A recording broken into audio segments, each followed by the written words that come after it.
conexión. Perfecto. Bueno, vamos. Perfecto. Bueno, pero de ahí por el chat mandaste el mensaje, así que yo creo que todos lo han recibido. De todos modos, no somos muchos, somos 28.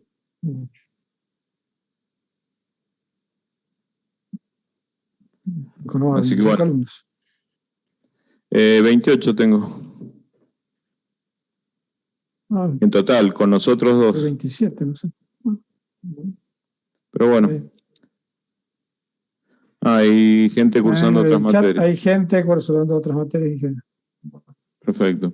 De todos modos, lo que vamos, para que nos organicemos, hoy lo que vamos a hacer va a ser de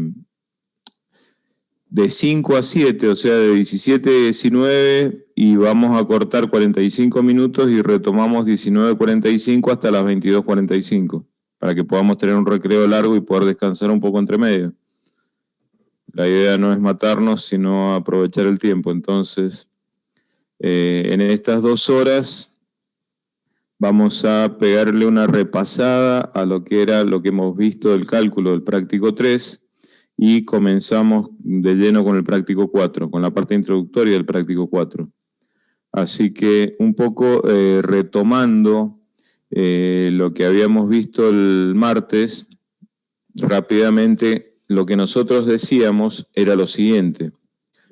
Nosotros tenemos que hacer por cada tramo de nuestro colector un dimensionado y una verificación. Dimensionado a fin de periodo de diseño y verificación inicial a inicio de periodo de diseño. Quiere decir que nosotros lo que hacemos es dimensionar con el Q sub n, o sea, dimensionar el tramo de colector con el caudal máximo del día de máximo consumo a fin de periodo de diseño y verificar condiciones de autolimpieza con el caudal máximo del día de menor consumo a fin de periodo de diseño. Entonces, con el valor de Q sub n, lo que nosotros hacemos es,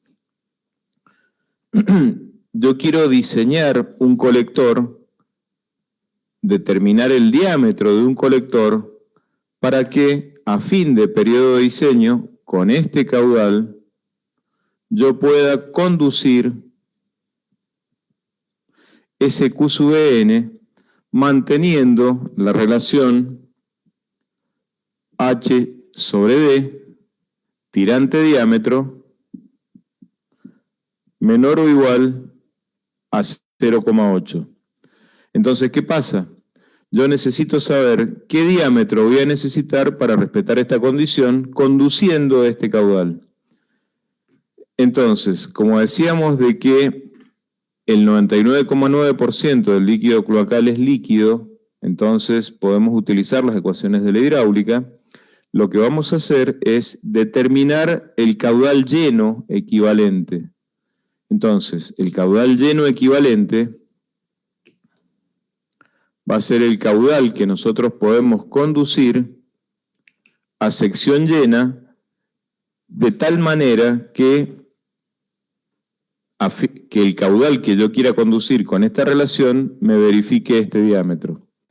Entonces, lo que hago es convertir este caudal de sección parcialmente llena al caudal a sección llena con el diagrama de elementos hidráulicos. Entonces, en primera instancia, yo lo que tengo es un diagrama de elementos hidráulicos de Q sobre Q lleno y de H sobre D.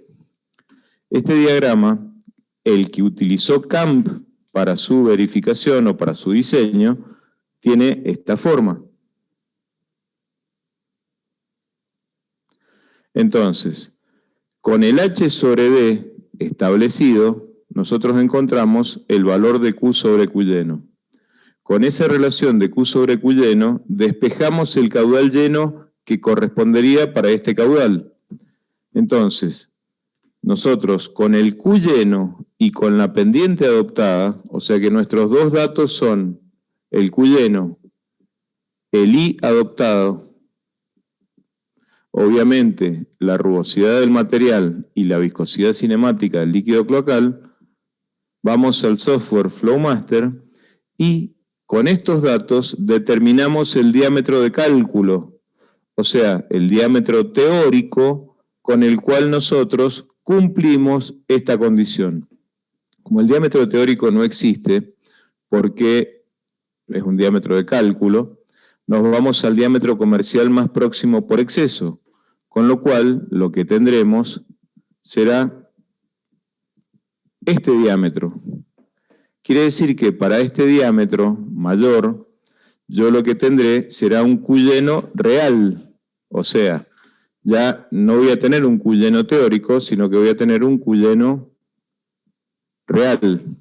Entonces, lo que hago ahora es verificar con la condición de Q sub n dividido cuyeno real, qué valor de H sobre D me da. Entonces, yo lo que voy a tener es un valor mayor, con lo cual tendré obviamente un H sobre D menor, pero lo necesito verificar a los fines del dimensionado. De esa manera dimensiono mi colector. Fíjense que lo que hago es convertir mi caudal a sección parcialmente llena con el diagrama de elementos hidráulicos a un caudal a sección llena. Con ese caudal a sección llena determino un diámetro de cálculo, me voy a un comercial por exceso, verifico mi nuevo cuyeno real y compruebo esta condición, que obviamente si elijo un diámetro mayor, lo que tendré será una relación H sobre D menor. Eso es lo que hago en la etapa de dimensionado. Entonces, es lo que nosotros verificábamos o dimensionábamos en esta etapa del cálculo, en donde lo que teníamos era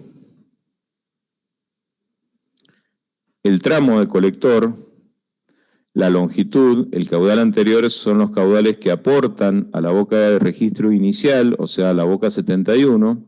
El caudal del tramo es el gasto hectométrico por longitud de cañería. El Q sub n es la suma de caudal anterior más el caudal del tramo. Fijo una relación H sobre D. Con esa relación H sobre D me voy al diagrama de elementos hidráulicos y encuentro una relación de caudales, con lo cual obtengo el caudal lleno equivalente. O sea, lo que voy a hacer es determinar el diámetro de una cañería para conducir este caudal con esta pendiente y que pueda, a fin de periodo de diseño, conducirme este caudal con esta relación H sobre D. Utilizando el software Flowmaster,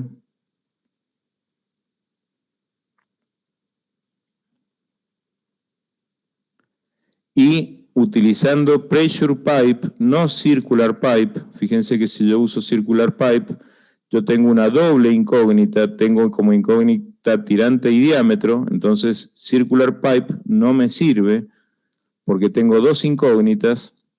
Esto yo lo podría utilizar si utilizara la sección parcialmente llena como realmente es. Pero ¿qué ocurre? Yo tengo que ir jugando con estas dos variables hasta que me verifique la condición de H sobre D. Por eso este sistema no me sirve. Yo me voy a Pressure Pipe utilizando el método racional, ya vamos a ver por qué, y lo que obtengo en primera instancia es Pipe Diameter, o sea, el diámetro de la cañería que me verifique esta condición. Seleccionada la cañería, cuyo diámetro comercial interno tiene que ser mayor que este, determino, me voy a Discharge y determino el caudal a sección llena que puedo conducir. Con ese caudal a sección llena que puedo conducir, me vuelvo a la planilla, encuentro el caudal a sección llena, encuentro una nueva relación QE sobre Q lleno, o sea, determino el cociente entre este valor y este valor, y con este valor me voy al diagrama de elementos hidráulicos y obtengo un nuevo H sobre D real. Con esto termino el proceso de dimensionado, o sea, ya he determinado el diámetro de la cañería que me verifica las condiciones de escurrimiento para mi proyecto. Entonces, de esta manera, termino el dimensionado. ¿Qué tendré? Tendré cotas de terreno inicial y final, cotas de intrados inicial y final y tapadas iniciales y finales, verificando el requisito de que siempre sean mayores a 1,40 m las tapadas. Fíjense que la pendiente de terreno puede diferir de la pendiente adoptada, o sea, yo adopto una pendiente que puede o no coincidir con la de terreno. Puede ser menor que la de terreno si es que yo quisiera reducir tapada, supongamos que vengo con una cañería muy profunda y quiero ir recuperando tapada. Puede ser igual a la de terreno si es que yo vengo con tapada mínima y no necesito cambiar las condiciones hidráulicas, entonces tengo mi profundidad óptima, o puede ser mayor que la de terreno por dos razones. Porque justo en la boca de registro de llegada haya una cañería que ventila, por lo cual la cañería que llega la tengo que profundizar, o como en el caso nuestro de dimensionado este ejemplo, porque no me verificó las condiciones de autolimpieza. Entonces, necesariamente debía aumentar la pendiente, porque yo lo que necesitaba era aumentar la velocidad. Entonces, si aumento la velocidad, si necesito aumentar la velocidad, lo puedo hacer a través de dos cosas, o reducir el diámetro o aumentar la pendiente. Como el diámetro no lo puedo reducir porque no me va a verificar esta relación, esta condición de H sobre D, aumento la velocidad aumentando la pendiente de la conducción. Entonces, eso es en mi etapa de dimensionado. Para verificar las condiciones de autolimpieza, yo tendré un caudal inicial, o sea, yo ya he dimensionado mi cañería. Yo voy a tener ahora un caudal inicial, o sea, lo que tendré ahora es un nuevo tirante en condiciones iniciales de escurrimiento. Ese nuevo tirante va a ser porque yo estoy conduciendo el Q sub L0. Entonces, con ese Q sub L0, yo tendré una nueva relación H sobre D. Entonces, con el cociente Q sub L0 sobre Q lleno real, entro a mi diagrama de elementos hidráulicos y encuentro un nuevo valor de H sobre D. Con ese nuevo valor de H sobre D, yo tendré otra curva de velocidades, que va a ser U sobre U lleno. Entonces, con ese nuevo H sobre D, yo me vengo a este diagrama y encuentro la nueva relación U sobre U lleno. Por otro lado, con esta relación H sobre D, obtenida mediante este procedimiento, yo tendré ahora el valor de F sobre F lleno en función de H sobre D. Ese valor es una curva de este tipo. Entonces, lo que voy a encontrar es, con este H sobre D, encuentro un valor de F sobre F lleno. De esa manera, con estas condiciones hidráulicas iniciales, verifico las condiciones de autolimpieza. Entonces, yo lo que obtendré será la velocidad de autolimpieza utilizando la siguiente expresión. Es la raíz cuadrada de 8K por G sobre F por el gamma del sólido menos el gamma del líquido dividido el gamma del líquido por el diámetro de la partícula que yo quiero verificar las condiciones de autolimpieza. Y resulta que tengo dos velocidades de autolimpieza. La velocidad de autolimpieza de la materia orgánica y la velocidad de autolimpieza de la materia inorgánica, en este caso la arena. Entonces, los valores que tomarán esta expresión será K vale 0,8 porque yo quiero una remoción completa de material floculento y pegajoso, G es la aceleración de la gravedad, F es el factor de frotamiento de la sección parcialmente llena. Fíjense que yo tengo como dato el F lleno. Entonces, con la relación F sobre F lleno, obtengo el valor de F. Gamma del sólido es el gamma de la partícula a la cual yo le quiero verificar condiciones de autolimpieza. Será 2650 si es la arena, 1200 si es materia orgánica.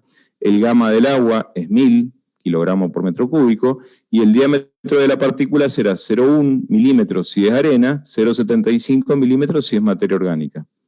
Obviamente con las conversiones de unidades correspondientes, tendré que llevarla a metros. Entonces yo hago dos verificaciones.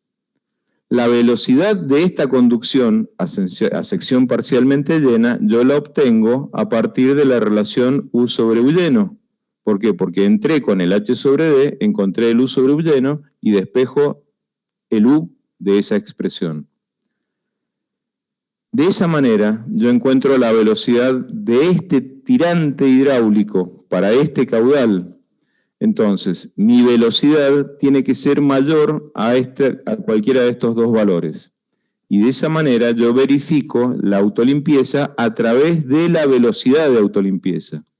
La otra verificación que yo voy a hacer es que la tensión tractriz va a ser igual a gamma por radio hidráulico por la pendiente de la conducción.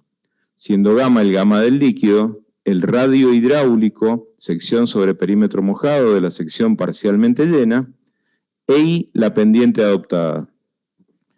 El radio hidráulico es sección sobre perímetro mojado, o sea, sección sobre perímetro mojado. Ustedes en la guía tienen la relación el valor del radio hidráulico en función de la relación H sobre D. Como la relación H sobre D la obtuvieron a partir de QL0 sobre Q lleno real, ustedes van a saber con ese valor de H sobre D cuánto vale el radio hidráulico.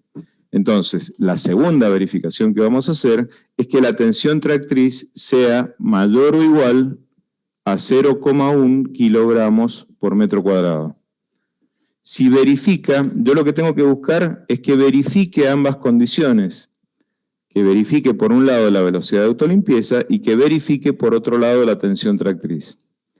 De esa manera, completo mi dimensionado, o sea, ya he dimensionado mi tramo.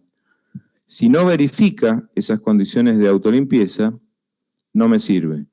Fíjense en el programa Flowmaster, la velocidad a sección llena, es este valor, 0,79 metros por segundo, y el factor de frotamiento F lleno es 1,71 por 10 a la menos 2. Fíjense que esto es F lleno y esto es U lleno. ¿Por qué? Porque estoy dimensionando a sección llena.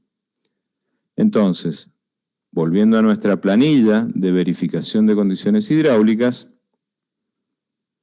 lo que tendré será el tramo, lo traigo de la planilla anterior, obviamente el gasto hectométrico inicial va a ser diferente del gasto hectométrico final.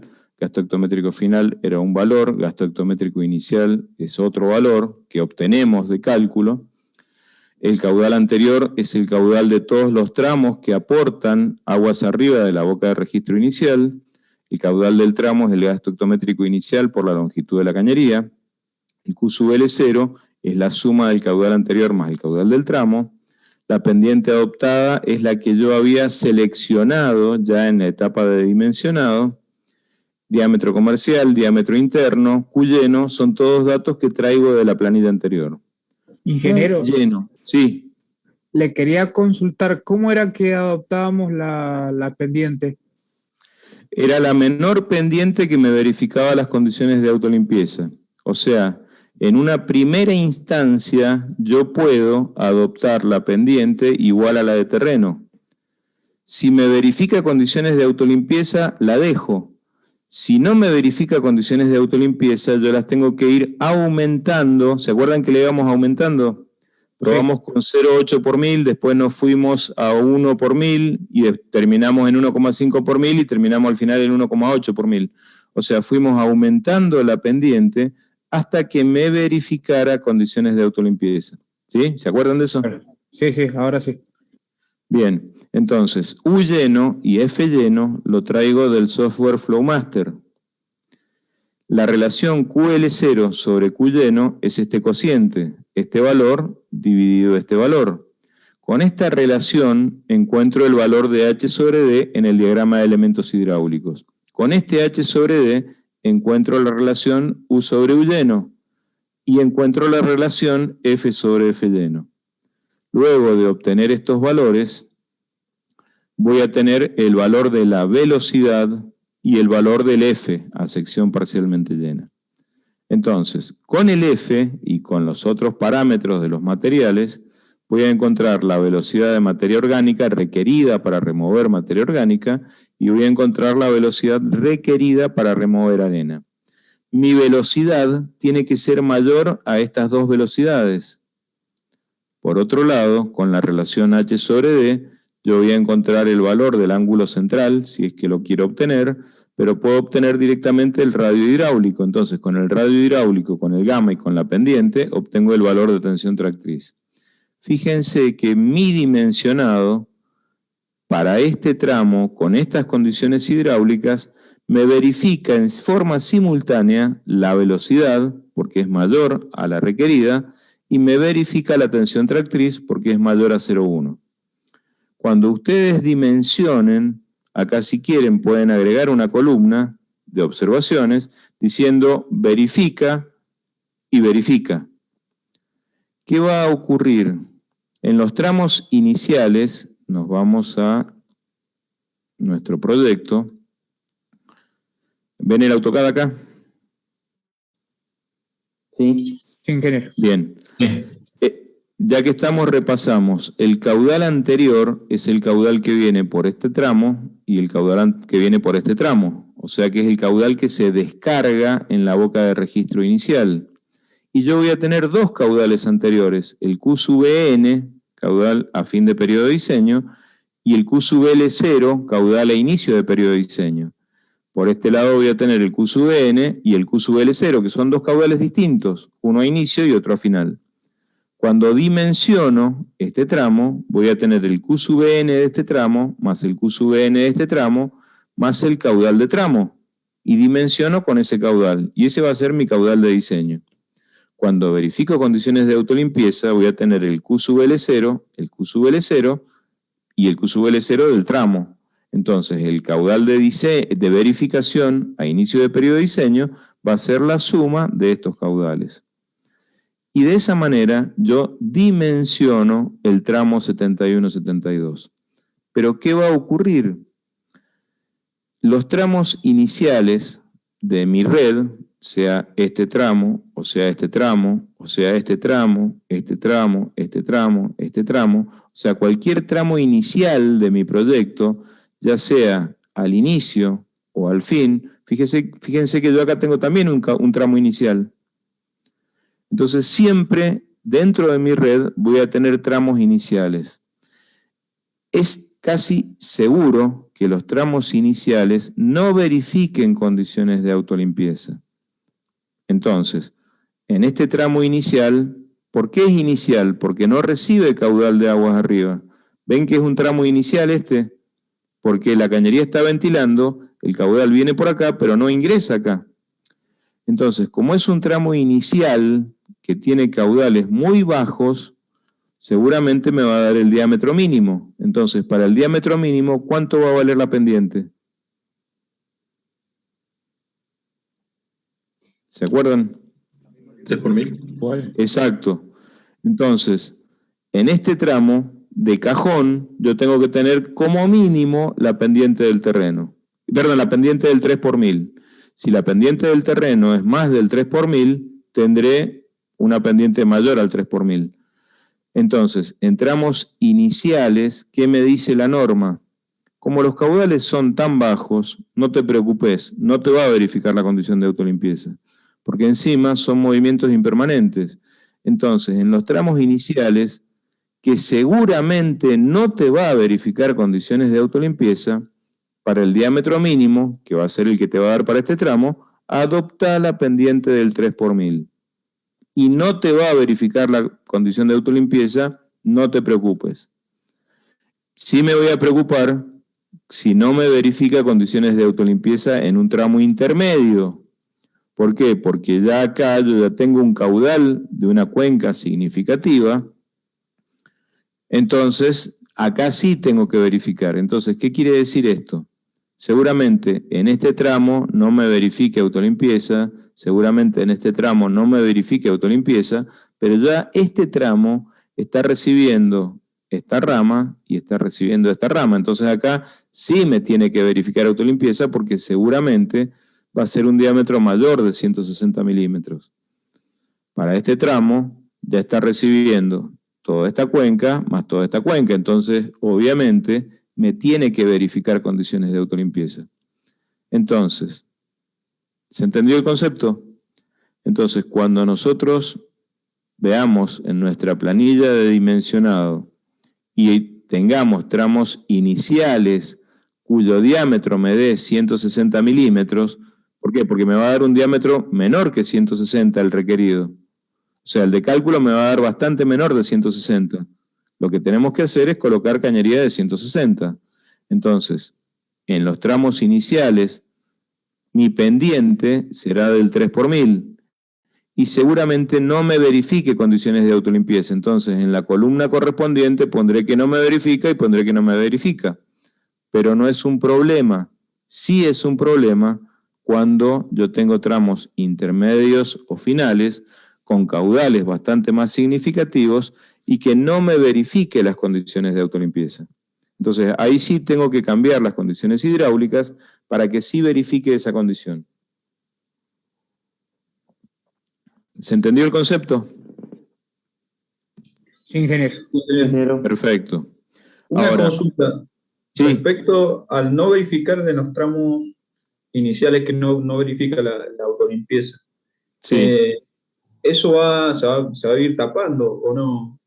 No, porque vos pensás que en los tramos iniciales vos no tenés caudales permanentes, tenés pulsos de descarga. O sea... ¿Y los sólidos no van a...? Sí, los sólidos van a sedimentar. O sea, ¿qué pasa? Los tramos iniciales son tramos de movimiento impermanente. Sí. Vos pensá un tramo... A ver, imagínate tu casa. En tu casa no estás descargando agua continuamente. Claro. Entonces, ¿qué pasa? Vas al baño, apretás el botón, lavás la ropa, descargás el lavarropas, lavás los platos, descargás la pileta. Entonces son pulsos de agua. Esos pulsos de agua significa que van a llevar sedimentos. Esos pulsos de agua van a sedimentar los sólidos de esa descarga. Pero el pulso siguiente de agua va a arrastrar los sólidos que quedaron de la descarga anterior. Ah, perfecto. Entonces, ¿qué pasa? Medianamente se mantienen las condiciones de limpieza, que es algo que sí se comprueba. El área operativa ya tiene comprobado y tiene determinado dónde se producen los problemas, y en los tramos iniciales nunca se producen problemas. Entonces, es lo que me dice la norma. Mirá, en tramos iniciales con caudales tan bajos, son movimientos impermanentes. Vos dimensionalo como si fuera permanente, pero van a ser movimientos impermanentes, y esos movimientos impermanentes son pulsos de descarga que van a producir arrastre de los sedimentos que dejó el pulso anterior. Si tuviéramos la oportunidad de alguna vez de hacer visita de obra, ustedes van a ver que los tramos iniciales de las redes están normalmente secos. Es lo que yo les decía la vez pasada. Imagínense un esquema de arroyos de montaña. Que son descargas impermanentes. Pero ¿qué pasa? El río Mendoza es un caudal permanente. Entonces, los tramos de movimiento impermanentes, de descarga impermanente, van acumulándose y van transformándose en permanentes. Imagínense, a ver, veamos, vamos a pasear a la montaña, Río Mendoza. Río Mendoza tiene afluentes, por ejemplo el río Blanco, por ejemplo el río Vacas, por ejemplo el río Tupungato, por ejemplo el río Cuevas. Son ríos de menor magnitud, de menor porte, pero que reciben aportes de cuencas de descarga que son impermanentes. ¿Por qué? Porque hay deshielo, porque hay lluvias, porque hay arrastre, porque hay un montón de causas que me van produciendo descargas impermanentes. Que esas descargas impermanentes van aumentando su caudal, van aumentando su magnitud y terminan siendo lo que es el río Mendoza. Entonces, en el mismo concepto de nuestro colector cloacal, de nuestra red colectora cloacal, en donde nosotros tendremos descargas impermanentes de estas ramas, pero que empiezan a ser permanentes porque ya van colectando descargas de otros tramos, entonces, tramos iniciales con diámetro mínimo, pendiente mínima, no me preocupo. Tramos intermedios o finales importantes, con descargas que ya empiezan a ser permanentes porque reciben aportes de distintas ramas, sí deben verificar condiciones de autolimpieza. Y en caso de que sean diámetros mayor al mínimo, podré tener las pendientes que me verifiquen condiciones de autolimpieza. Entonces, fíjense, en nuestra planilla de cálculo, nuestra cañería es de 315, y fíjense que la pendiente adoptada para mi cañería de 315 es del 1,8 por 1000, o sea, no es el 3 por 1000, el 3 por 1000 va a ser para el diámetro mínimo. Para diámetros mayores, podré adoptar la pendiente que me verifique condiciones de autolimpieza. ¿Qué hubiera querido yo?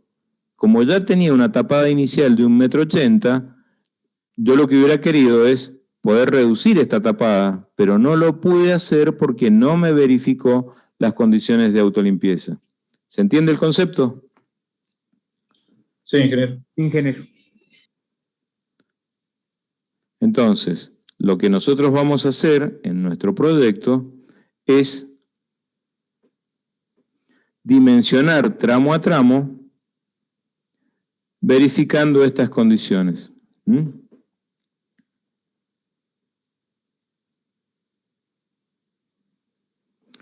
Entonces,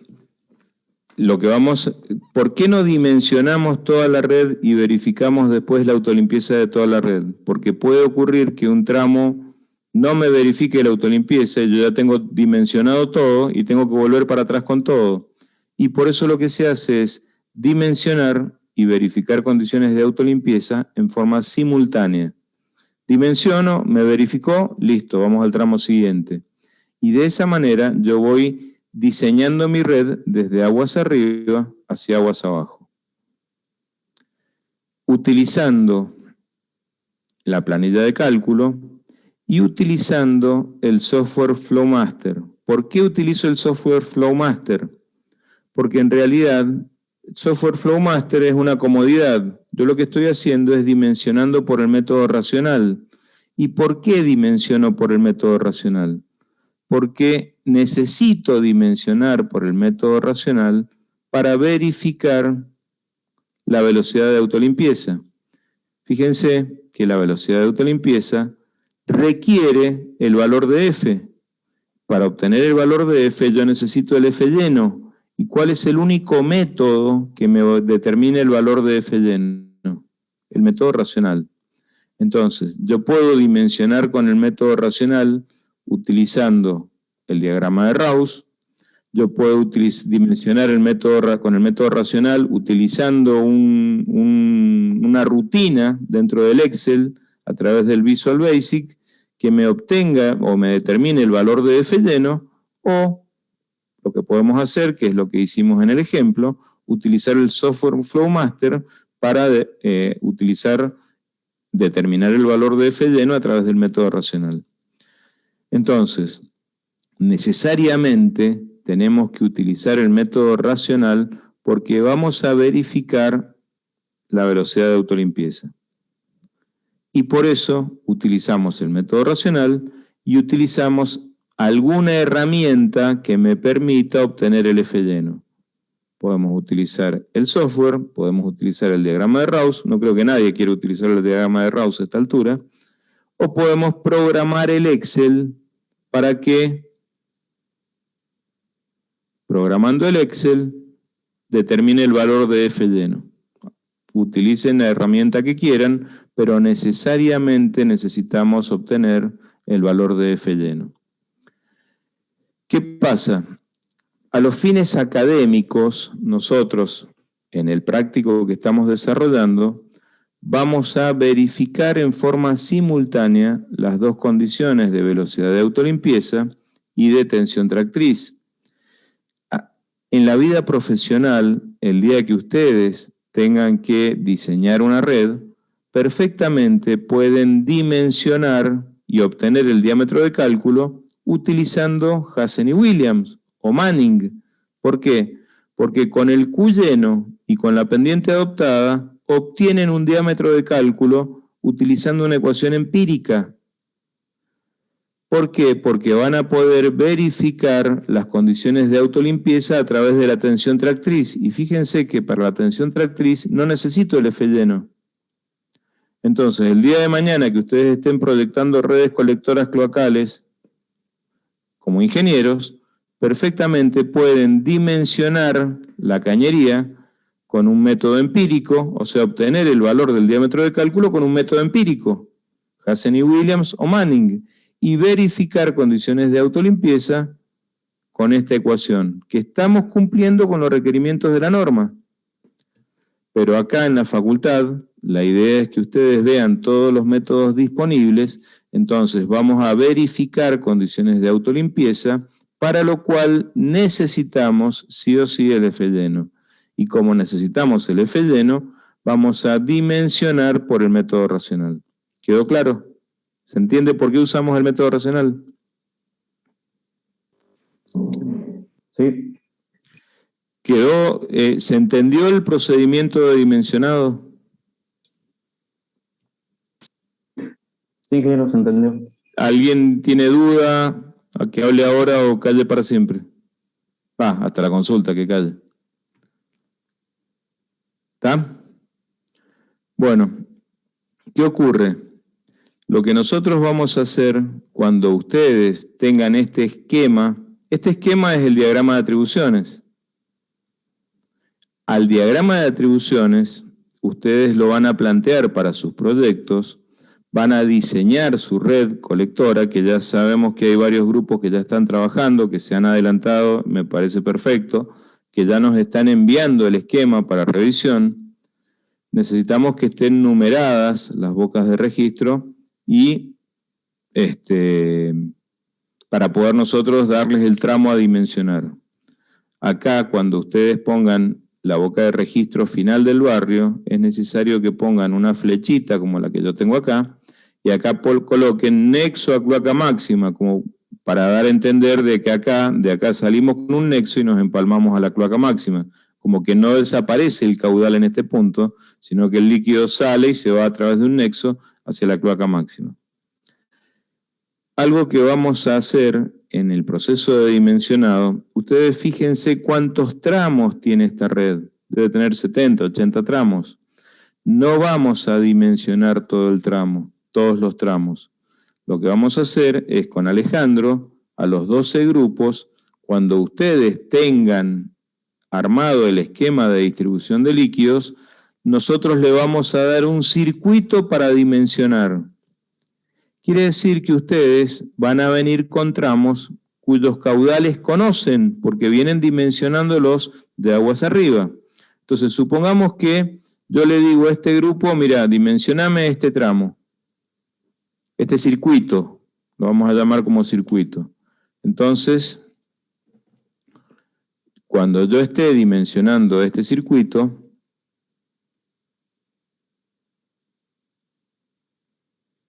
yo le voy a decir a un grupo, mira, necesito que me dimensiones este circuito.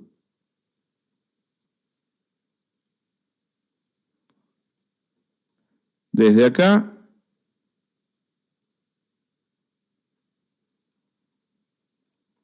hasta la última boca de registro. ¿Está bien? Entonces, ¿qué va a pasar con este grupo?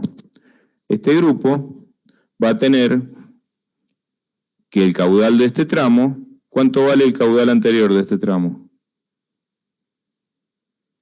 0. El caudal de este tramo, el caudal anterior de este tramo, va a ser el caudal Q sub N y Q sub L0 de este tramo. Entonces voy a dimensionar este tramo. Pero ¿qué va a pasar cuando dimensione este tramo? Yo voy a conocer el caudal de este tramo, pero no el caudal de este tramo. Entonces, ¿qué vamos a hacer en ese caso? Lo que vamos a hacer es medir la longitud de este tramo y lo vamos a multiplicar por el gasto hectométrico final. Entonces, ese va a ser el Q sub N de este tramo. Lo vamos a multiplicar por el gasto hectométrico inicial y ese va a ser el Q sub L0 de este tramo. ¿Se entiende? Porque como caudal por longitud, gasto hectométrico por longitud me da caudal.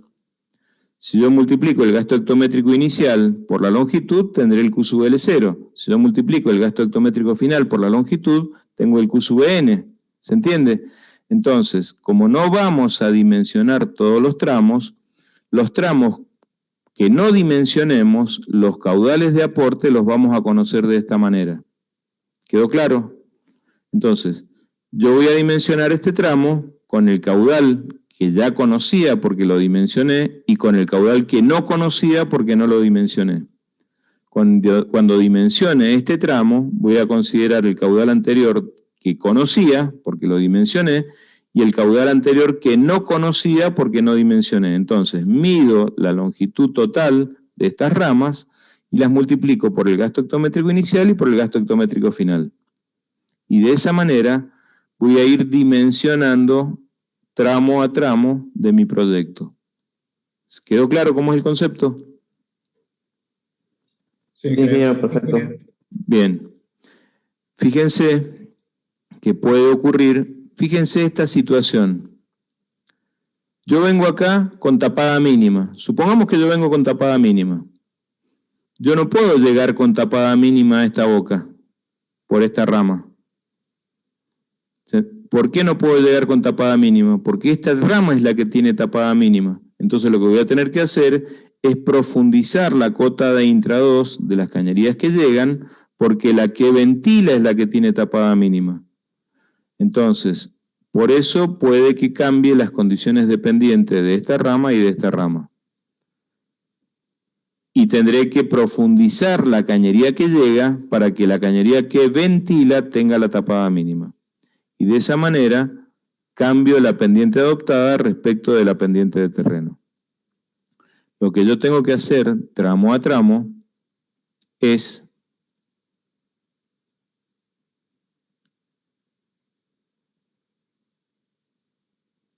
seguir este procedimiento.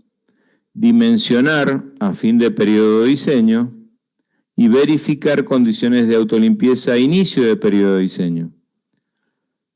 En el caso del dimensionado, yo voy a tener el Q sub N y el H sobre D, con lo cual obtengo la relación Q sub N sobre Q lleno. Despejo el Q lleno, entonces con el Q lleno, con la pendiente adoptada, con la rugosidad de la cañería, obtengo un diámetro de cálculo. Con el diámetro de cálculo me doy el diámetro comercial, con el diámetro comercial, la pendiente y el K, obtengo el Q lleno real. Con el Q lleno real y con el Q sub N, encuentro la nueva relación H sobre D. Y esto es en el proceso de dimensionado. Cuando verifico autolimpieza, por la velocidad de autolimpieza, tensión tractriz es una ecuación directa, no hay problema, pero en este caso yo tengo el Q sub L0 sobre Q lleno. Con el Q sub L0 sobre Q lleno obtengo el valor de H sobre D. Con el H sobre D obtengo la relación U sobre U lleno y F sobre F lleno. Con el método racional, yo teniendo como dato el Q lleno, el diámetro comercial y el K, obtengo el U lleno y el F lleno. Con esta relación y el F lleno, obtengo el F. Con esta relación y el U lleno, obtengo el U. Esta es la velocidad de la sección parcialmente llena. Con el valor de F obtengo la velocidad de autolimpieza. Y comparo que la velocidad que tengo en mi tirante inicial sea mayor que la velocidad de autolimpieza para asegurarme el arrastre de los sólidos sedimentables. Si no verifica esta condición, tengo que aumentar la aumentar la velocidad. ¿Cómo aumento la velocidad? Reduciendo diámetro o aumentando la pendiente. Como no puedo reducir diámetro, necesariamente tengo que aumentar pendiente. Y ese es el procedimiento de cálculo. De esa manera, procedo a dimensionar todos los tramos de la red. Finalmente, yo lo que tengo que hacer es armar mi plano de proyecto. O sea, yo voy a tener dos planos, el diagrama de atribuciones y el plano de proyecto. Vuelvo al mismo concepto de la red de agua potable.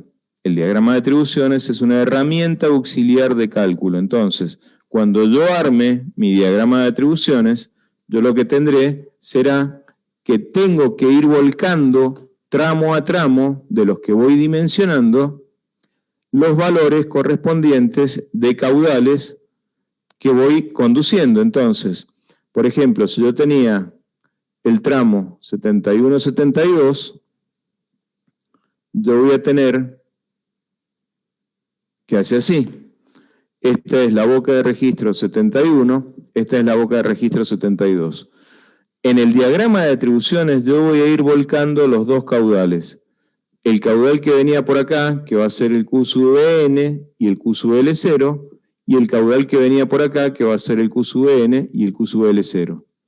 Este es el tramo que yo venía dimensionando, entonces este valor es conocido. ¿Por qué? Porque lo obtuve del dimensionado del tramo anterior. Y este valor es el desconocido, como lo obtuve multiplicando la longitud total por el gasto hectométrico inicial y tengo el Q sub L0. Longitud total por gasto hectométrico final, Q sub N. Entonces, en mi diagrama de atribuciones yo voy volcando los caudales. Entonces, cuando dimensione el tramo 71-72, voy a tener el Q sub N y el Q sub L0. Y así voy a ir volcando a mi diagrama de atribuciones los valores de los caudales que voy obteniendo por el cálculo. Entonces, con esa herramienta yo voy dimensionando tramo a tramo. Diagrama de atribuciones, herramienta auxiliar de dimensionado. Solo en el diagrama de atribuciones vuelco los caudales de diseño. En el plano de proyecto, si quieren, paramos acá, tomamos 10 minutos de recreo y terminamos de ver cómo armamos el plano de proyecto. ¿Ok? Son las 17:50, a las 18 retomamos. Perfecto, ingeniero. Ok, ingeniero. Nos vemos en 10 minutos.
¿Seguimos?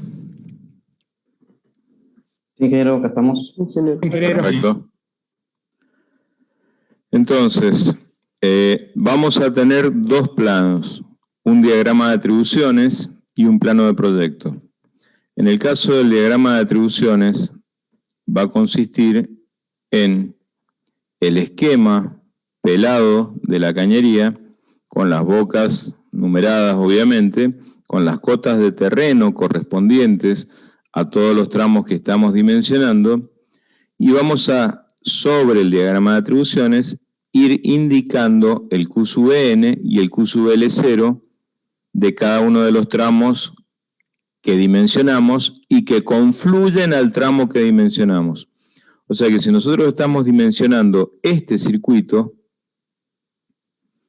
vamos a volcar el Q sub N y el Q sub L0 del circuito que vamos dimensionando y el Q sub N y el Q sub L0 de los tramos que descargan en el circuito que vamos dimensionando. Este diagrama de atribuciones lo vamos a volcar a un plano que va a tener las siguientes características. Este rótulo es el que ustedes han utilizado para el trabajo práctico número 2, con la diferencia de que va a ser cloacas. Entonces, en el diagrama de atribuciones no es necesario que volquemos el croquis de ubicación, indicaremos como referencias los datos que nosotros tengamos en nuestro diagrama de atribuciones, cotas de terreno, QE0, QL0, ¿qué significan? En resumen, no volcaremos nada y en el rótulo pondremos diagrama de atribuciones. El diagrama de atribuciones tendrá un módulo de alto y el ancho necesario para que se pueda ver correctamente toda la red y todos los datos que nosotros utilizamos para el dimensionado. De la misma manera, el diagrama de atribuciones es una herramienta auxiliar del cálculo. En el caso del plano de proyecto, cuando armemos el plano de proyecto, lo que vamos a tener en el plano de proyecto es la urbanización completa, o sea, la planialtimetría completa. Y en donde volcaremos nuestros datos de proyecto, ya proyectados obviamente. No tenemos los caudales porque no son herramientas, o sea, no son elementos que deban estar en el plano. Entonces, cuando armemos el plano de proyecto, nosotros tendremos lo siguiente.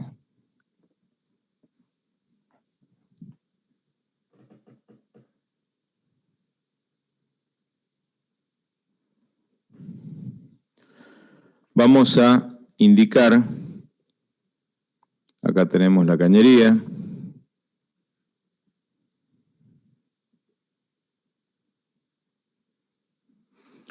acá tendremos el amanzanamiento,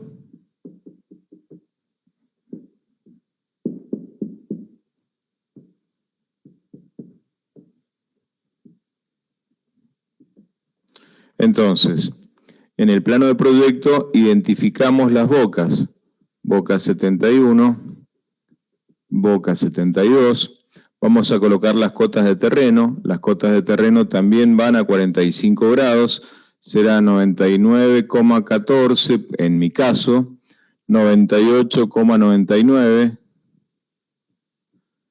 entre paréntesis a 45 grados, colocaremos las cotas de intra 2, que para mi proyecto las cotas de intra 2 valen 97,30, 96, 98. Fíjense que las cotas de intra 2 se colocan sobre la cañería de esta manera. Acá tendremos otra cota de intra 2, acá tendremos otra cota de intra 2, acá otra cota de intra 2 y acá otra cota de intra 2. Como este tramo no lo hemos dimensionado, no voy a saber cuánto vale la cota de intra 2 de esta rama. Tendré la cota de intra 2 de la rama que venimos dimensionando. Y luego colocaremos sobre la cañería CPVC cloacal, junta elástica cloacal,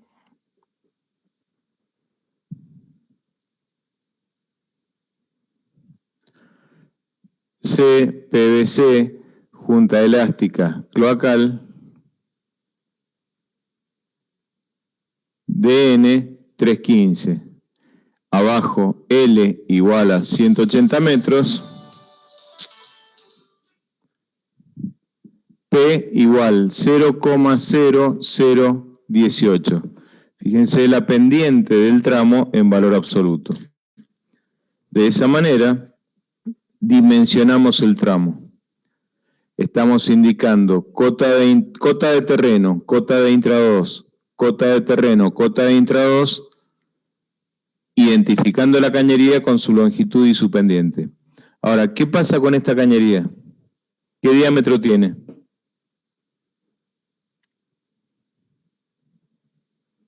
$315. ¿Qué pasa cuando el diámetro supera los 250 milímetros? Hay que hacer una subsidiaria. Para la Exacto, conexión. debo colocar cañería subsidiaria. Entonces, en mi plano de proyecto, yo voy a dibujar mi cañería subsidiaria. ¿Y cómo la dibujo? Dibujaré, por ejemplo, una boca de registro inicial, porque necesito arrancar, colocaré una cañería así, una boca de registro final, porque cambio la dirección, y dibujo mi cañería subsidiaria. Esa cañería subsidiaria va a tener tapada mínima, o sea, arranca con 1,40 m, termina con 1,40 m. Fíjense que es independiente de la cañería principal. Arranca y termina con 1,40 m. Si la pendiente es mayor al 3 por 1000, seguimos con la pendiente del terreno. Si la pendiente del terreno es menor al 3 por 1000, la cañería subsidiaria debe tener la pendiente del 3 por 1000 porque es diámetro mínimo. Entonces, en plano de proyecto, volcamos toda la información de nuestro proyecto y dibujamos nuestras cañerías subsidiarias. Pero para no embarullar el plano, lo único que vamos a indicar del tramo 71-72 es que vamos a dibujar una cañería subsidiaria paralela, que en este caso la subsidiaria es por diámetro y no por tapada. Como la subsidiaria es por diámetro, tenemos que colocarla a un costado. Si la subsidiaria fuera por tapada, porque este caño tiene 3,5 metros de profundidad, podemos colocar la subsidiaria por arriba de la principal. Constructivamente, colocamos un caño, vamos rellenando y colocamos el otro. No es lo ideal, pero lo podemos hacer. Porque si tuviéramos que en algún momento reparar el caño de abajo, vamos a romper el caño de arriba. Pero se puede hacer. Entonces, en el plano de proyecto, lo que vamos a hacer es indicar de esta manera la subsidiaria. Pero no lo vamos a referenciar acá, sino que en un costado del plano, arriba, al lado del rótulo, o perdón, por sobre el rótulo, vamos a colocar un cuadro que diga cuadro resumen cañerías subsidiarias. Entonces, en el cuadro resumen de cañerías subsidiarias, indicaremos tramo 71-72, diámetro nominal, obviamente es 160, longitud 180, cota de terreno inicial, cota de terreno final, cota de intra-2 inicial, cota de intra-2 final, tapada inicial, tapada final y una observación, una columna que diga observaciones. Y que en las observaciones indiquemos por qué es subsidiaria, en este caso subsidiaria por diámetro. ¿Para qué me sirve este cuadro? Para no ensuciar el plano de proyecto. Entonces, cuando yo vea en el plano de proyecto este esquemita, buscaré tramo 71-72 y tendré la información de mi cañería subsidiaria en el cuadro, a un costado del plano. De esa manera, yo vuelco la información de la cañería y voy a armar mi plano de proyecto. Ingeniero, Sí, la cañería subsidiaria no le está quitando el caudal en tramo ese del 71-72. sí, pero es un caudal mínimo. Entonces no va bien. No influye, no es influyente en el dimensionado. Es un caudal de un par de litros, nada más. Ok. Entonces, cuando nosotros armemos nuestro plano de proyecto, que va a ser esto, tendré mi amanzanamiento, también tendré mi amanzanamiento perimetral, volcaré mis cotas de terreno, cotas de intra 2, numeración de bocas de registro, material, diámetro, longitud, pendiente de cada uno de los tramos dimensionados. Y volcaremos también, dibujaremos, las cañerías subsidiarias en los tramos en que corresponda, con su boca de registro inicial, su boca de registro final. Eventualmente, como alternativa, lo que podemos hacer es, en lugar de dibujar, de construir una boca de registro, lo que podemos hacer es construir una cámara de limpieza. Entonces, colocaremos nuestra cámara de limpieza inmediatamente después de mi primer conexión cloacal. Y cumple la función de desobstrucción, y ventilaremos el tramo de subsidiaria por las domiciliarias que van descargando sobre ella. O ejecutamos dos bocas de registro, o ejecutamos una cámara de limpieza y una boca de registro. Y de esa manera podemos colocar la cañería subsidiaria. Por último, vamos a armar nuestro plano. Nuestro plano, obviamente, esto va a estar dibujado a una escala 1 en 2000, 1 en 2500. Colocaremos nuestro croquis de ubicación. Estas son las referencias del plano de proyecto, la dejaremos. En el resumen tendremos que computar la cantidad de conexiones domiciliarias, su diámetro, 1550 conexiones domiciliarias, cañería de PVC, cloacal 110, diámetro nominal 110, indicaremos las bocas de registro, cantidad, indicaremos la cantidad de cámaras de limpieza y computaremos los metros de cañería por diámetro, igual que en el práctico de agua. No vamos a poner empalmes, no vamos a poner servidumbres, o sea que esto no va en nuestro proyecto. En principio no vamos a complicarnos el proyecto.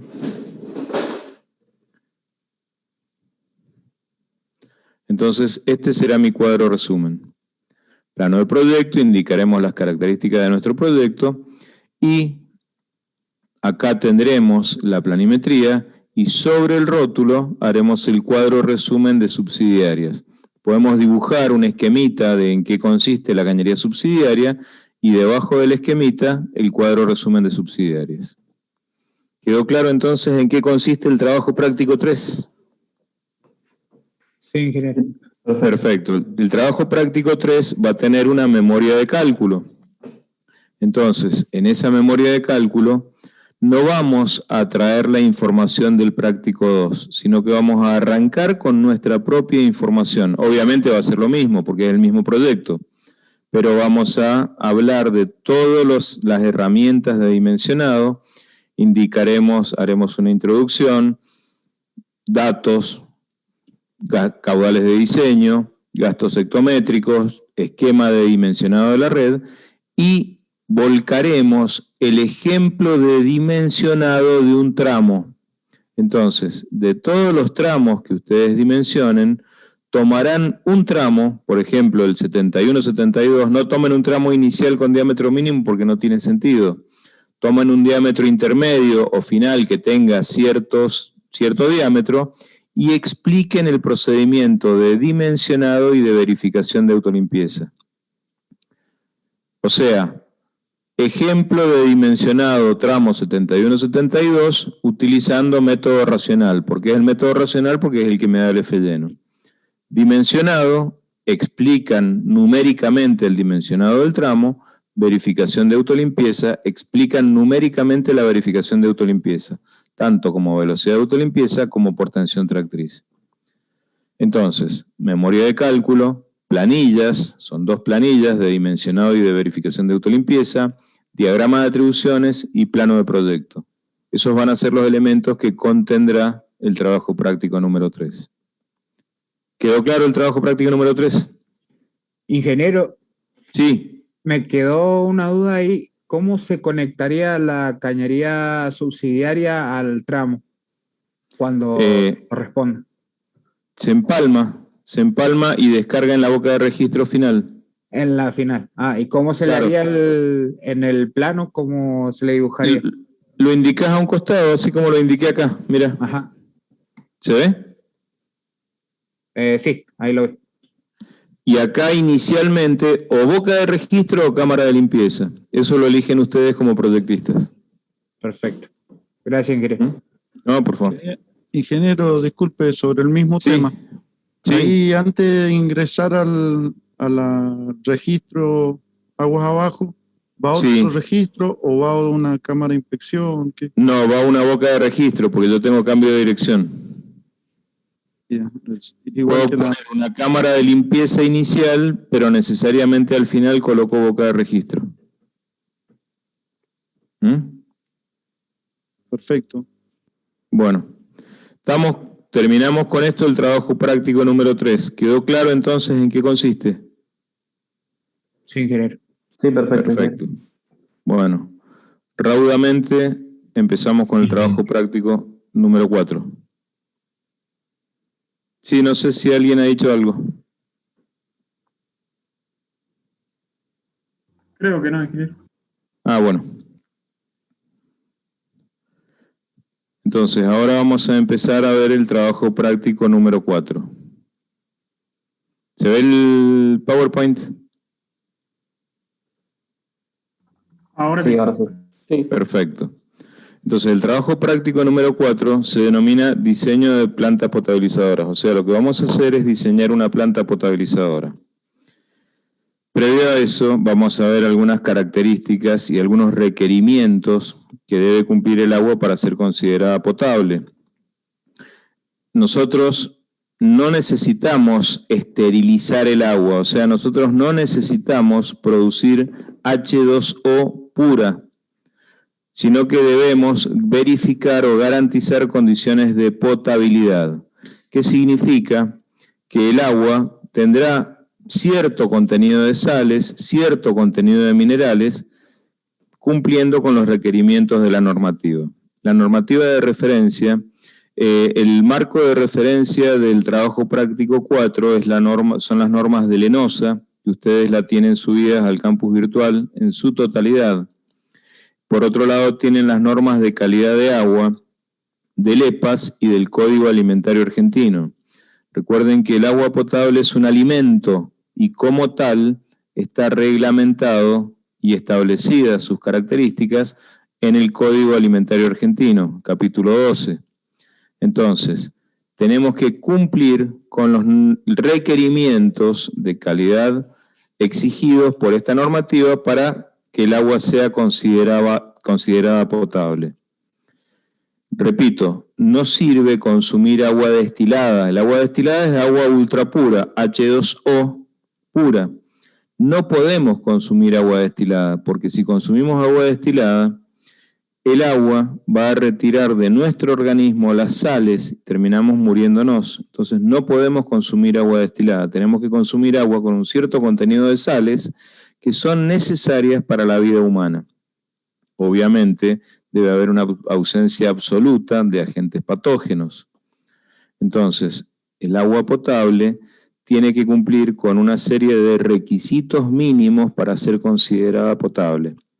Lo que nosotros vamos a hacer es captar agua superficial de una fuente superficial, que es agua cruda, que es agua con un determinado nivel de contaminantes, y vamos a partir de procesos unitarios a remover los diferentes contaminantes que puedan estar presentes en esa agua cruda, adecuándola a las condiciones de potabilidad requeridas por la normativa. Entonces, lo que vamos a hacer es, si volvemos al ciclo de agua de consumo humano, lo que tenemos es una fuente superficial. El agua subterránea, ya vamos a ver que por defecto es considerada potable, o sea, cuando yo hago una perforación y esa perforación proviene de un acuífero confinado, ya por definición y por defecto, el acuífero confinado debe ser considerado potable, o sea, yo ejecuto la perforación proveniente del acuífero confinado, hago una determinación analítica de esa agua y, tomo muestras, me las llevo a un laboratorio, tengo que desarrollar previamente el pozo, tengo que ejecutar adecuadamente el pozo. Ese pozo tiene un material de filtro en un estrato permeable de agua saturada. Entonces, desarrollo el pozo, hago correr una cierta cantidad de agua para que el agua empiece a salir limpia, tomo una muestra de esa agua y con esa muestra de agua me voy a un laboratorio. Le pido que le hagan la analítica y determino las condiciones de potabilidad. O sea que el agua subterránea, acá en Mendoza, no requiere procesos de potabilización, sino que ya el agua por sí es considerada potable. El agua superficial es la que, por su nivel de contaminación, requiere procesos de potabilización.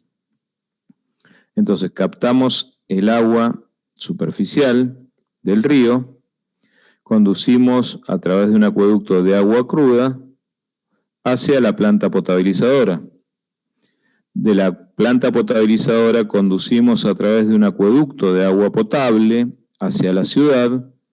En la ciudad entregamos el agua potable a través de la red y recolectamos los efluentes cloacales a través de su red respectiva, o sea, prácticos 2 y 3. Una vez que el líquido está captado por la red colectora cloacal a través de una cloaca máxima, lo llevamos a la planta de tratamiento de líquidos cloacales. Una vez que el líquido está debidamente tratado, disponemos finalmente el efluente, que en nuestro caso siempre apuntamos al reuso. Lo que hemos visto hasta ahora es el trabajo práctico número 2, distribución de agua potable, trabajo práctico número 3, recolección de efluentes cloacales. Lo que vamos a ver ahora es el trabajo práctico número 4, que es el tratamiento del agua potable, o sea, el proceso de potabilización del agua cruda para ser entregada en condiciones aceptables para consumo humano. Los controles de calidad que tenemos que cumplir para que el agua sea potable son parámetros organolépticos, parámetros físico-químicos, sustancias tóxicas inorgánicas, sustancias tóxicas orgánicas y pesticidas, y parámetros microbiológicos. Parámetros organolépticos es olor y sabor. Acá en Mendoza no es normalmente necesario eso, pero por ejemplo en Buenos Aires, AISA, tiene cata de agua, o sea, se junta gente en el laboratorio de AISA y hace cata de agua potable y detecta olor y sabor. ¿Por qué? Porque en Buenos Aires la fuente de agua superficial suele estar contaminada, por ejemplo, con diferentes tipos de contaminantes como pueden ser los hidrocarburos. Y los hidrocarburos son fenoles que le aportan olor y sabor al agua. Nosotros, como por suerte tenemos una fuente que proviene de la montaña, que normalmente no está contaminada, no tiene presencia de materia orgánica, no tiene presencia de hidrocarburos, entonces el agua cruda no suele tener presente materia orgánica o hidrocarburos o contaminantes pesados. Entonces, parámetros organolépticos que nosotros normalmente no verificamos es, por ejemplo, olor y sabor. Físico-químicos, puede ser el pH, puede ser la turbiedad, puede ser la temperatura. El hecho de la turbiedad en sí misma no es un contaminante, o sea, un agua turbia no es un contaminante, pero lo que sí hace es enmascarar la presencia de otros contaminantes. Entonces, la turbiedad es un parámetro a verificar. Sustancias tóxicas inorgánicas normalmente son minerales, nitritos, nitratos, arsénico, boro, conductividad, dureza total, etc. Sustancias tóxicas orgánicas y pesticidas, por ejemplo, son contaminantes orgánicos como pueden ser los trialometanos. Normalmente las sustancias tóxicas orgánicas y pesticidas son cancerígenos, entonces el rango de aceptación son valores muy bajos, los valores de exigencia son muy bajos, y finalmente parámetros microbiológicos, ausencia total de agentes patógenos. Y esos son los parámetros que nosotros que normalmente controlamos para determinar las condiciones de potabilidad de un agua. ¿Qué fuentes podemos tener en agua potable? Podemos tener fuentes superficiales, podemos tener fuentes subterráneas y podemos tener fuentes meteóricas. Superficiales, mares, lagos y embalses, ríos y canales. Nosotros normalmente captamos el agua cruda de ríos y canales. No tenemos lagos y embalses de los cuales captemos directamente el agua cruda para potabilizar. Obviamente, mares ni hablar. Cuando captamos el agua de mar, cuando se capta el agua de mar, requiere de procesos de desalinización que son mucho más complejos. El agua subterránea, proveniente necesariamente de acuíferos confinados, es agua ya considerada potable, que no requiere un proceso de potabilización. Eventualmente puede requerir un proceso de desinfección preventiva que ya vamos a ver después de qué se trata. Y la fuente de agua meteórica, como puede ser acumular agua de lluvia, que se puede acumular en techos, en embalses. Hay lugares de Brasil, por ejemplo, en Brasil hay una normativa y una metodología de recolección de agua de lluvia que se acumula, se capta desde los techos, se acumula en recintos subterráneos, pero requiere un proceso de tratamiento porque el agua de origen pluvial no es un agua limpia completamente, sino que puede contener diferentes contaminantes que estén presentes en la atmósfera. Ni hablar si estamos captando agua en embalses de origen pluvial. Entonces, en lugares donde la pluviometría lo justifica, nosotros de ninguna manera vamos a juntar agua de lluvia, porque no llueve nunca. Entonces no tiene sentido de que contemos con esa fuente, pero hay lugares, por ejemplo, el impenetrable en el Chaco, lugares en Brasil donde la pluviometría es importante y donde normalmente muchas veces no se consigue otra fuente de agua potable, entonces, de agua para consumo humano, entonces sí se recurre a la fuente meteórica. Con respecto al agua subterránea, esta es la situación de la fuente de agua subterránea. Nosotros tenemos una escorrentía superficial que un porcentaje de esa escorrentía superficial infiltra en acuíferos confinados. ¿Por qué es un acuífero confinado? Porque tenemos un estrato de suelo relativamente impermeable arriba y un estrato de suelo relativamente impermeable abajo.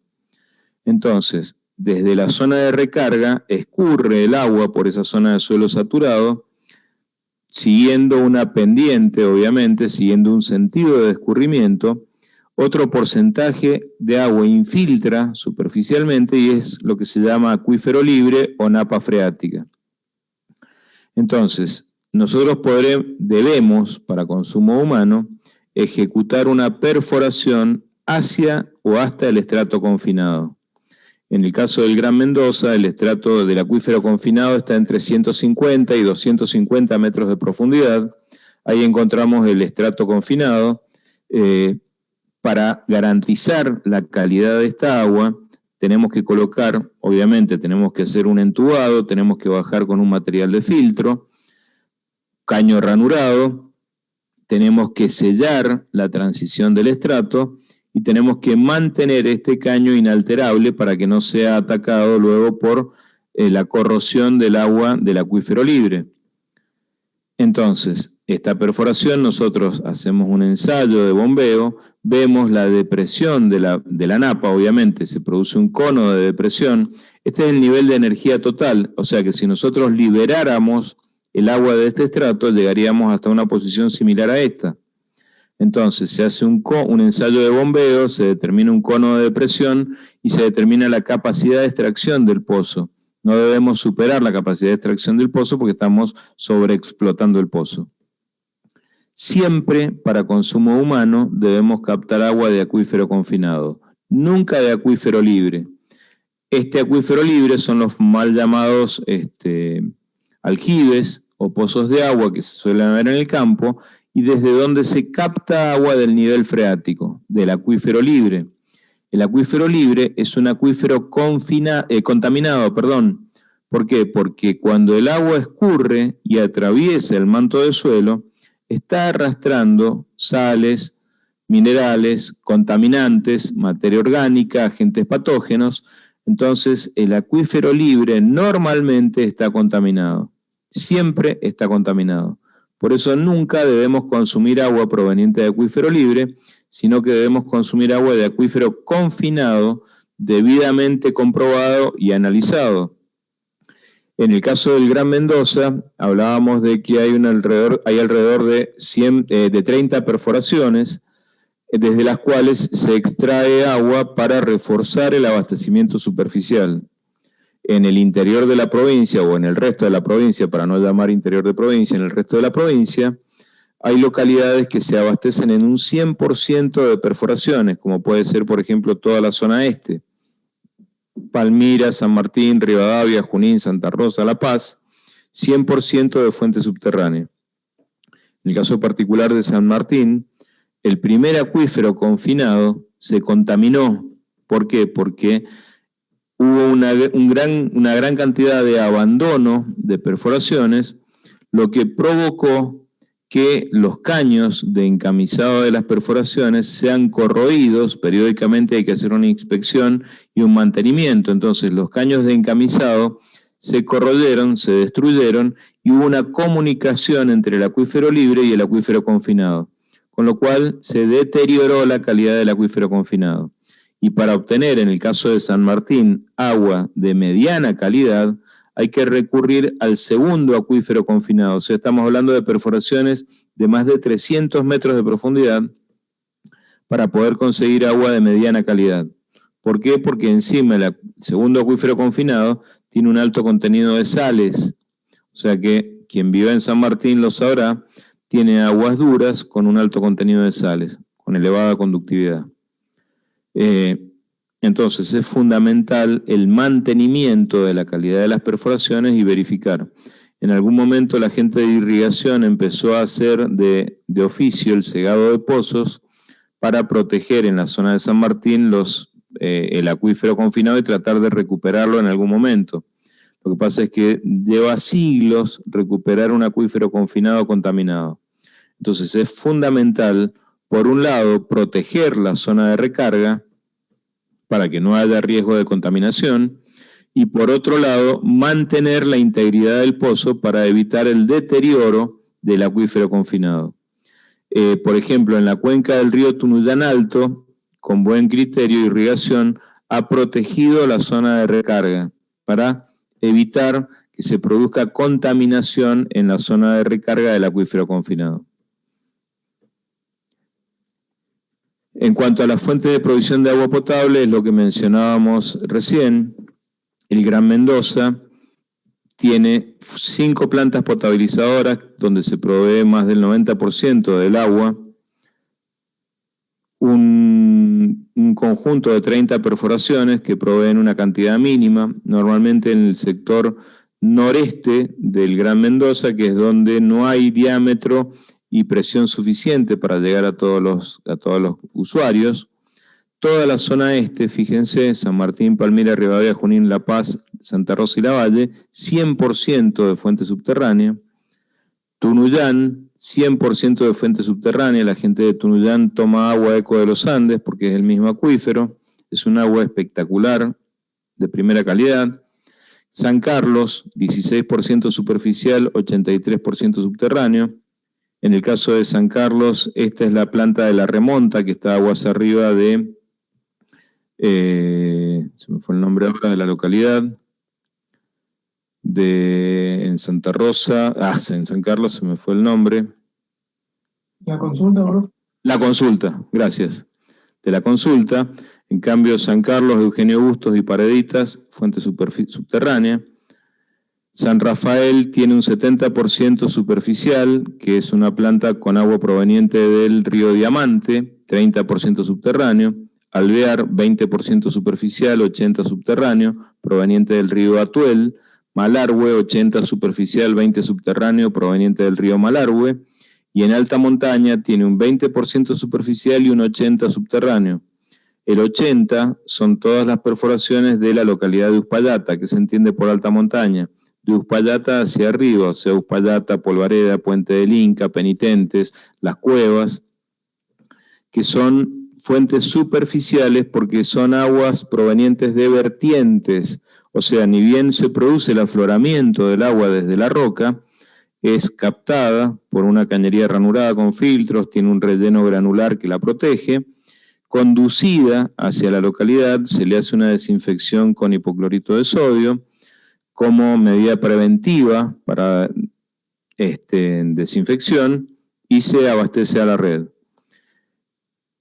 En el caso de Uspallata, que todas las fuentes son subterráneas, también tienen un proceso de desinfección preventiva, pero es agua de pozo, concretamente. En caudales, bueno, esto es el mismo esquema de volúmenes de producción, perdón, pero expresado en caudales, pero fíjense la incidencia importante que tiene el agua subterránea frente al agua superficial. Entonces, yendo concretamente al proceso de potabilización, vamos a ver qué procesos se producen dentro de la potabilización, qué procesos unitarios encontramos. En la primera etapa es la captación del agua, o sea, tenemos que captar el agua de fuente superficial desde su origen. Luego hacemos una sedimentación discreta o simple, sedimentación floculenta, filtración y desinfección. A grandes rasgos, estos son los procesos de potabilización de un agua cruda con características como las de Mendoza. Dependerá del origen del agua cruda, serán los procesos unitarios que debamos aplicar. Si estamos hablando de agua, por ejemplo, en la zona del litoral, río Paraná, río Uruguay, río de la Plata, son aguas con un alto contenido de materia orgánica que le dan color, que le aportan determinado tipo de contaminación y requiere procesos unitarios diferentes a los procesos unitarios que podemos tener acá en Mendoza, donde hay un alto contenido de sedimentos y prácticamente ausencia de materia orgánica. Entonces, lo que estamos viendo ahora son procesos unitarios para un agua de características similares a las que tenemos acá en Mendoza, con un alto contenido de sedimentos, o sea, materia inorgánica y prácticamente ausencia de materia orgánica. En cuanto a las partículas, primero vamos a hacer una caracterización de las partículas. De mayor a menor tamaño tenemos gravas, arenas, limos y arcillas. En cuanto a las partículas de tipo inorgánico, hasta el limo son partículas suspendidas. ¿Qué significa que sean suspendidas? Que pueden ser removidas por sedimentación simple o discreta. O sea que si yo quiero remover grava, arena o limo, lo único que hago es sedimentarlas. Ya de la arcilla para abajo, lo que tenemos son coloides.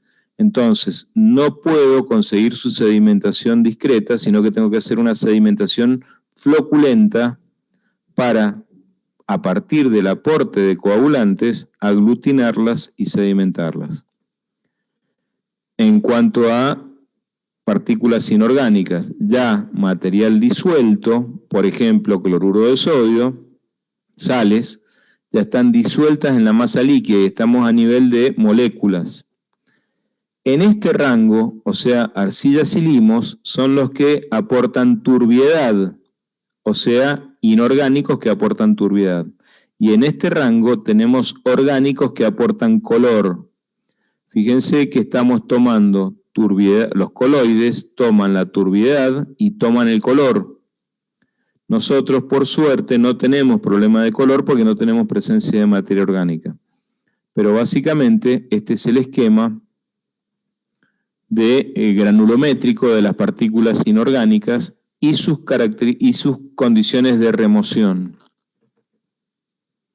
Si vamos a un esquema un poco más complejo, fíjense en cuanto a los tamaños de partículas de diferentes materiales, tenemos desde lo que es arena de playa, carbón activado, bacterias, pigmentos de pintura, virus, azúcares, iones metálicos, iones atómicos. Entonces, nosotros tendremos diferentes tipos de partículas presentes en el agua cruda y aplicaremos diferentes procesos para su remoción. Por ejemplo, filtración mediante manto filtrante, microfiltración, ultrafiltración, nanofiltración y ósmosis inversa. Obviamente, en la medida que avanzamos en esta dirección, la complejidad de los procesos unitarios es cada vez mayor. Entonces, ¿hasta cuándo nosotros tenemos que remover contaminantes? Hasta cumplir con ciertos requisitos. Entonces, lo que nosotros hacemos es filtrar a través de mantos porosos hasta este rango. Y ya vamos a ver cómo hacemos para remover estos tipos de contaminantes. Si tenemos presencia de estos tipos de contaminantes en nuestra agua cruda, tendremos que llegar con diferentes niveles de tratamiento hasta conseguir agua en condiciones aptas para el consumo humano. ¿Qué significa? Que si nosotros tenemos, por ejemplo, agua con alto contenido de sal, como puede ser el agua de mar, como puede ser agua en determinados lugares que tiene un alto contenido salino, o agua con arsénico, que podemos llegar a encontrar, por ejemplo, en el noreste de Mendoza, requeriremos el proceso de ósmosis inversa, que vamos a ver en qué consiste. Para consumo humano. Ahora, si nosotros tenemos algún proceso industrial que requiera agua ultra pura, como puede ser la industria cosmética, industria farmacéutica, industria de la pintura, industria de la electrónica, necesitamos procesos que terminen llegando a la ósmosis inversa. Ahora, nosotros no podemos osmotizar para consumo humano el 100% del agua, sino que tendremos que osmotizar un cierto porcentaje para que, mezclado con el porcentaje que no se osmotizó, llegue a un agua con un contenido salino apto para consumo humano. Entonces, normalmente, estos procesos son industriales, en donde requerimos agua ultra pura. Como ejemplo, tenemos la cervecería Andes. La cervecería Andes tiene su propia planta potabilizadora, en donde, en una primera instancia, capta agua del canal Cacique Guaymallén, pasa por una planta convencional, planta potabilizadora convencional, y termina realizando ósmosis inversa, porque necesita agua ultra pura para la fabricación de cerveza. Entonces, combina un porcentaje de agua osmotizada y otro porcentaje de agua no osmotizada para el proceso de elaboración de cerveza. Con más razón si le cambia el gusto o el sabor al agua, entonces necesitan llegar a calidades de tratamiento muy elevadas. Nosotros, en nuestros procesos unitarios, o sea, en Mendoza, con nuestros procesos unitarios, perfectamente podemos filtrar agua en manto poroso que llegamos a las condiciones requeridas de potabilidad. Como norma, cualquier agua es factible de ser potabilizada, o sea, hasta el agua más contaminada es factible de ser potabilizada. Podemos tomar agua del riachuelo y potabilizarla. El problema es a qué costo y por qué tendríamos que hacer eso.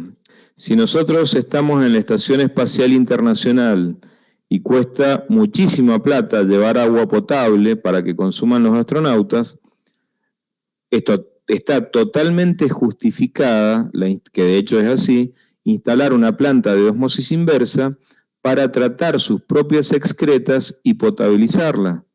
Entonces se produce un ciclo con un mínimo consumo de agua, sino que hay un reciclado completo del agua que ellos consumen.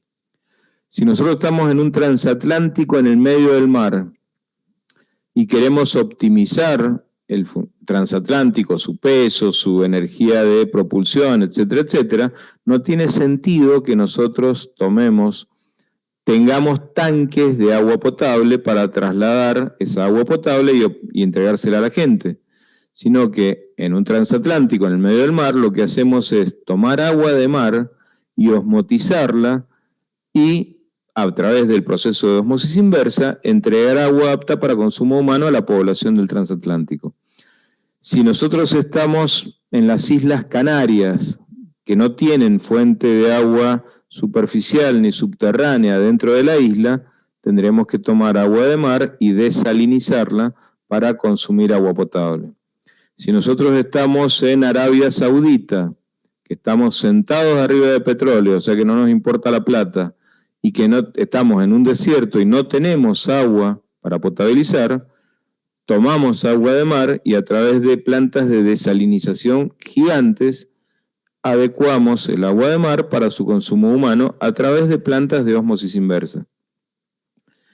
En la ciudad de Rafaela, por ejemplo, en Santa Fe, ellos no tienen agua superficial, el agua subterránea está contaminada con arsénico, entonces tienen una batería de perforaciones en una ciudad próxima que se llama Esperanza. Esas perforaciones es agua de alta contenido salino, entonces necesariamente tienen que osmotizar esa agua para adecuarla para el consumo humano. Fíjense que es agua subterránea, pero que requiere un proceso de potabilización a través de ósmosis inversa. Entonces, lo que me representa este esquema es diferentes tamaños de partículas con diferentes procesos de remoción de esas partículas. Siempre proceso más caro, proceso más económico. Acá tenemos un esquema similar, pero ya en castellano, donde tenemos los diferentes contaminantes presentes que pueden estar presentes en el agua cruda y con los diferentes procesos para remoción de esos contaminantes.